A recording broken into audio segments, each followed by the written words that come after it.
I'm here at the boom kung behind my house. This is a boom. That is a lui. And those are the bolho. Tun Lok Sabha MP in Tlantur. Chungchang hianin zo na sang atama. Boruak ron hot so em angai nom so em ni. Chuwang chuanin kei YouTuber kaloni ve na laya. Inga mo tal soi ve lo chuanin hei ka ti mak mo YouTuber journalist anga kamo purna pakhat ani ve nin ka ria. Zo na pakhat na purichi hi hetiang mel hi pulo se rami malik nenin anna riau neilo se kan vote du kherangem mel dang puta se kan vote du kherangem puhria ta khan nute halo di lo se kan vote du angem titania politics hi thua sang hi omnin ka ria mi puina kan ria chin hi apon lang nu tu ni Kejriwal ten mana mitam zok chuanin engtin nge ni thei engtin nge midik lutuk ni kan hriat an man thei te kan tiang engen man san tak a phone la hung thei lo in ka hria a Apple company no nan tu mani a password kha ka thei hila ti box ya lo hong ta se engen mu chuang kan hrelo ani ma se man ani thei dan tura ngai tua tu call kha an tha le tinani tin congress in Thandon trepa an account an khoi thei lowa ka hnai lu tu ka mo nai sai kha tiang te no kha kan mi puina kan hriat thei chin kha mi thua chung nung ber nuai lama khan thil tam tak omani ti hi mol tak panarin mai thein ka hria chu wang chon thil reng hi prima facie anti moni vai hoin alan dan dana lo te ringo thi chu a fu lo ni yang che chon puri chi chung cha po tu na han thil hi alan dan hi omani evidence omnia alan chuanin kha kan ril ru thlek na tur lam chu ani lo thei lova ama ro chu khami phe na khanin enge om a phe na thuru kom chu tunami po hi enge moni ngom puri chi ami fel tak mi tha tak ni kan hriat phe na thil omania ma se khami phe na po khan thil dang om vele zel the ni a thua tam tak om kan ti kha he ta Central India kan ti Delhi lamatanga anron kheu vel po ani theini hi purichia ka tan wang ka tan ngor wang ni lo a chan chu ka podcast a po in lo sa to thina ama hi chu mi tha tak mi fel tak ni angin lang ma se zone ta anin kom na vel ka en po khanin nge yang atimi view lo mani o tina ru ha ka nei ni a chan chu zorinan zo ta an zo ta po khanin athil ti dan to na tho dan tur te aka in zir chhopanga kum khan tu bela chang ka thiam pa yang te ka te na a ril ru that bang po ni mai the ni chu khulai zu in zir chop ti vel kha chu a risky dewin ka ria a thiam sa chu nam lawang ama ro chu lo in pu cha sa mo lo na sa taka training eng yang mani to ka lo be sa kha chu thil om the ni a tin central politics chung chang zo na tam tak kha alan dana chu anin a chang thei lo ni ni a hriat lo chuan ka hrelo chu ti mai tur ani amaro a hrelo hnem lu tuk kha ka ke ka thla lo phang dewa a hi chu ka lo ngai ven lo kha ti zela a ngai ven tur ani MP candidate ani chu ani na sa takin lo in share tur ani a mi tam tak lo ron tur po ani bokin ka hria khatiang lama chuanin tuma ka wa karon vote ang karon ti na lampang ni lovin a machine na chuan caliber thania ka hria chu ka soi to thina puhria ta le pu biak zama puhria changte arilu omdan le athil mi zia cheng palo ni se kung lai vela zu chet la tur chuanin confidence poi mo em tin intelligence po hi angai ni anlo chut deu ne pon intelligence that chuanin engen adai boy zong an chelo chan thaing ka ria tin pu biak zama po hi ama chang to reng kam ngai san em ni ti kha in sianga ma se pu ve na hi chu pu ve na hi chu vati deu kherila a soi tha ka ti le deuh pakhat chu le siana he lok sabha MP ai chu atu palo ni se lom se rajya sabha MP tan set pi man thlang le thorin ama chu wang chuan party dang palo ni se poi lo ni opposition party emo party dang ni wanga thil enge opposition zong hlir zu chet thu po om chong lova lok sabha vela ram le nam ta na thani an hriat ang chi kha an ti si lo chuan in an mol pho thoi don tho thopa mi puin kan hrianga chuan chuan pu ve na po ruling party ani lai te po khanin ama soidan na chuan in kan ho du ten chu tiang kha tiang chu ti ro min ti lo po kha ram len ham tan tha ni kan hriat chu kan ti muk me tia kha tiang ril ru kha tha ni chung changa chuan in ni ama soidan chuan in han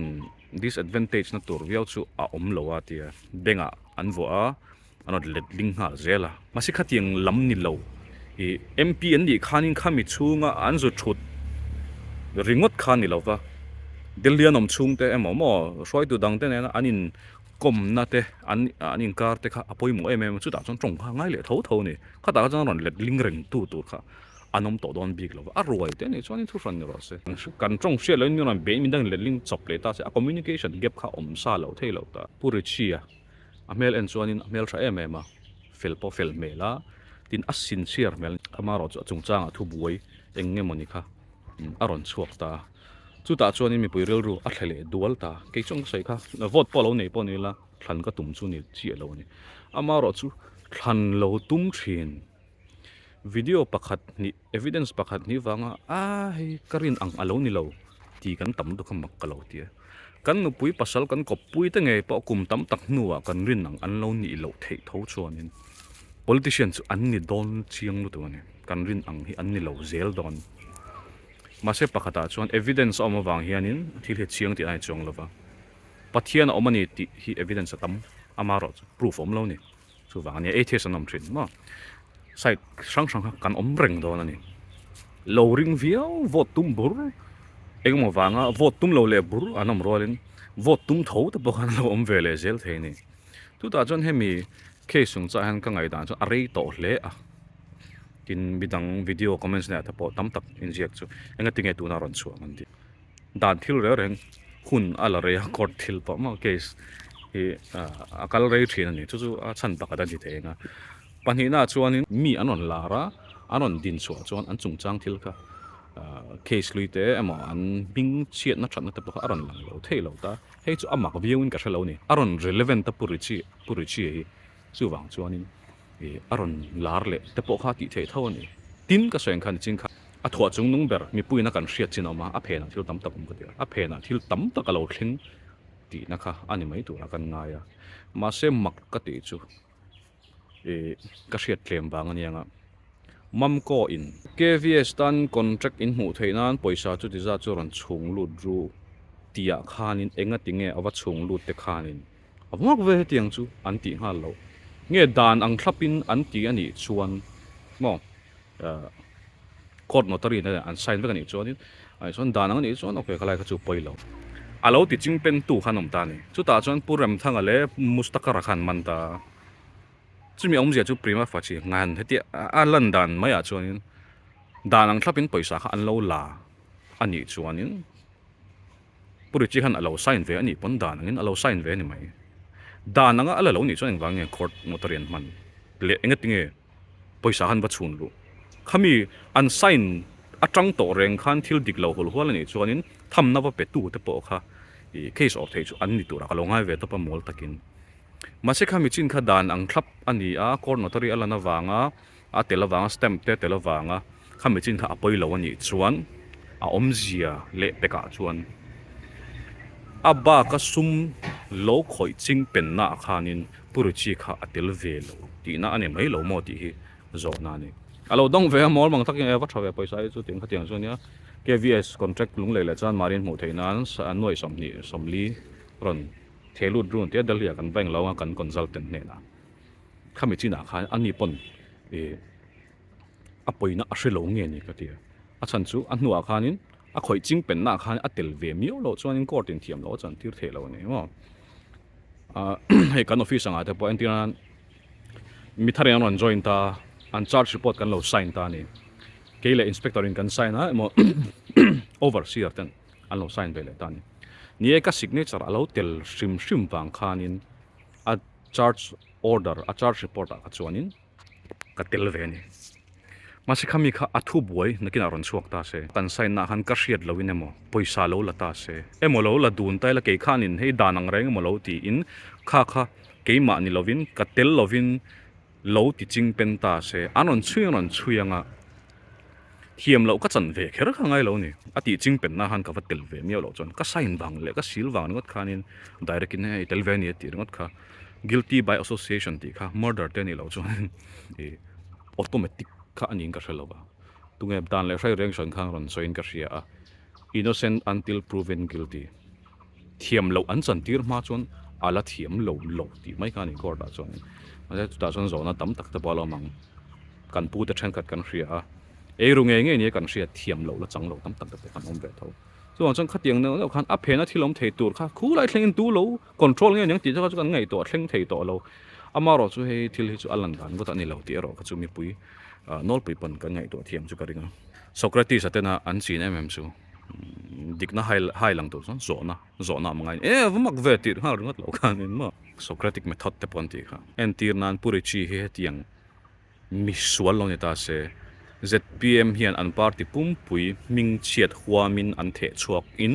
an campaign pui reng ngam angem ulama nge ne wine hulam atat mel wine chungchang vela 35% da lo la an tiang nen adika ni chuan ke ma chuan adua mani he tia khanin chuan ka thutluk na khani mai don ta atamani amara chu khati an te po kha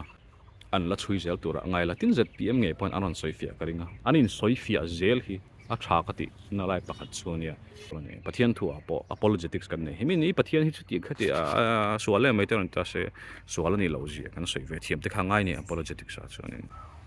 enge a verdict eng chungai ni ta ti kan la shelova alo lan huna po ala chiang chung lovang amaro chu khala ya khanin a theleu lutu e mak ve ka karin lo ni lo tia anu a ka vod ani hi a ka ring reng ka vol le don tho ti kwal vel mai kha atam jok chu kan ni lo thelo ni som pakua in thlan tur voina nimin chho vel tanga tiang ro nom hi ke ji hey a interesting hi ka tia ka ngai thlareng man lo amaro chu angai nam ka tia tin YouTuber te po hi kan tel ve tur chu ani keima hi yu ka video entry chon ning hriang he tiang lampang tina sa hi kan ni lova e amaro chu information no in lo don ve na media ni wangin karon soi venga ka ngai dan te chu a soi ve thiang lam ka channel kum tam tak ka lo boi pui ve to ma na ka platform lo siam chho ve leo subscriber se po keima lo khol chho ve leo ma a chuan ka ngai dan chu ka soi ve thiang ani tin kan YouTuber te chumi khami party YouTuber ti te en lo thina ke poi ZPM YouTuber chu kaming chu ni maya Jess Mara ZPM ma atu nang nga chuanin Tuesday Nightmare I mean FM ma ti khalan dan chu ani mai ta e khatiang kha om lo se a mu nom don lo ani neutral vek ni lang inen pe hi ka ring lo wa chan lam po nei lo lir kha tunge en ton pe yang he lama le lam pang lo ma he lama party le man lo ma ti va kan YouTube video sang en de kha anom ve ni chu to chu nei in khel ti mu nom tu ma new football te neutral vek se a mu nom lo tur se a chang ani mai te ting se kom na lai hei anuam tho kan khop me hi bak marania kan compound hi zau khop me water awa hian hi bung nge mong ka se chi lo ba na se mong bung ani ti me ngo an so lai sonin lui yen lo to ma ha ki water chu nia chuanom vio lo chu e kan mu tui ve thei khop mai wen pan kamure ani a chan chu chol ania Muslim hozara ka kan ti don kan chol ve ban chu tu po lo thangila sabotage mo ki sarkar malang ti chevek zong azu che chu nom chu kari lo kha tiang pu ve na po khana soi kha hele an lo MP to a na sa takin na lo thoka ruling party ne mo an ni mo ni lo ve mo sarkar ina aron soi lo ve mo tha ni an riat kha alo ti mop pai ni ram le nam ta na tha ni a riat kha alo ti chho ta khatiang ril ru pu machine kha an ni chuanin apoi lo in ka ria ruling kherni seti hi chu MP lok sabha MP chon a velit nat hi atam zokin ka hrelowa puri chi lo ngai zonga vot lo tum to thin kha chuan hemi thil awang ro ta a kari nanga lo ni lo ti lovin chi kula belchian dolem hei tak tak aniem tin khamia tang khanin vote thakula dot politics a inchir thena lo ni thei alo ni lo thei bok atelna ai nam hnoina kha adik lova mirin omlo alo ni ari ani chuanin makti viau lo tur mo ma ni po hi kan rin ang kan lo ni lo ve thei thi khatiang ani kha chuanin vote lo mai tur ani amaro chu ani lo rengem ti ro kha chu kan fin fia ve hi a fair in ka ria kan tan po an ma ni tan po na kan ngai to na sama main ka ria mla kan thlang zo to state a chun poimo ber chun mai hei tin puria ta changte te po te alo di la ti wa nga ta thlang lo lovin kulaya kwan mp junita se a tha angem a thlok in a pha angem mo a tong kamin a tlin angem pi te tin pu ve na te po niang khale chen lo mp to a thare ngem ril ru zong zong wa se na zo draw cho be kha chu ngai chang lo ma ro chu no pui pasal zong do khan bu kan bu fam kim chu om don lo mo ama ro chu azia ber kha chu an omin ka ringa azia ber thlan tur por shalo kan ni chon swal po nei lo e ruk na thu boy in nam nong noi ngai reng reng lo ming chiat na pakhat ma history nei lo nota hi lo manin tan ding rengang so lui